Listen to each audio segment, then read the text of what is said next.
ధాన్యం దిగుబడిలో తెలంగాణ రాష్ట్రం అరుదైన రికార్డు సృష్టిస్తుందని మంత్రి ఉత్తమ్ కుమార్ రెడ్డి అన్నారు. వానాకాలం ధాన్యం కొనుగోలుపై యాదాద్రి భువనగిరి జిల్లా సమీకృత కలెక్టరేట్ ప్రాంగణంలో సమీక్షా సమావేశాన్ని ఏర్పాటు చేశారు. స్వతంత్ర భారతదేశంలో అత్యధిక ఉత్పత్తి సాధించిన రాష్ట్రంగా తెలంగాణ నిలిచిందన్నారు. కాంగ్రెస్ పార్టీ అధికారంలోకి వచ్చాక సాగు అయిన 3 పంటల్లోనూ రికార్డు స్థాయిలో ఉత్పత్తి అవుతుందన్నారు. ఈ వానాకాలంలో 148.03 లక్షల మెట్రిక్ టన్నుల ధాన్యం దిగుబడి రాబోతుందన్నారు. భారతదేశ చరిత్రలోనే ఈ దిగుబడి సంచలనం సృష్టిస్తుందన్నారు.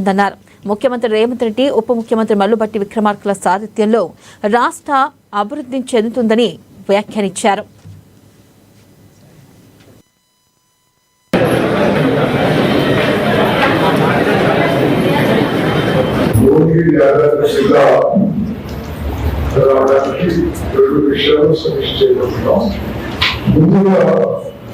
సివిల్ సప్లైస్ డిపార్ట్మెంట్ యొక్క ఈ ధాన్యం కొనుగోలు విషయంలో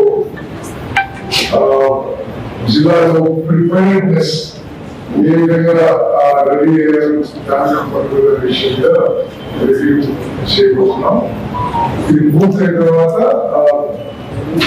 ఈ జిల్లాలో జరుగుతున్న ఇరిగేషన్ పనులపై సమీక్ష చేస్తున్నాం. సివిల్ సప్లై డిపార్ట్మెంట్ విషయంలో ఒక విషయాలు తెలియజేయాలి.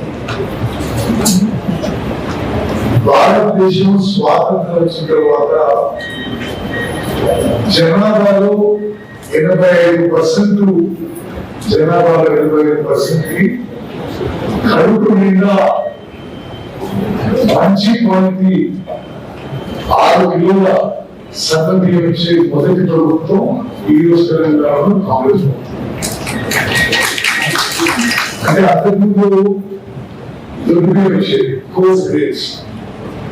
అప్పుడు ఈ ఫేర్ అవసరం ఇచ్చే బియ్యము బాగా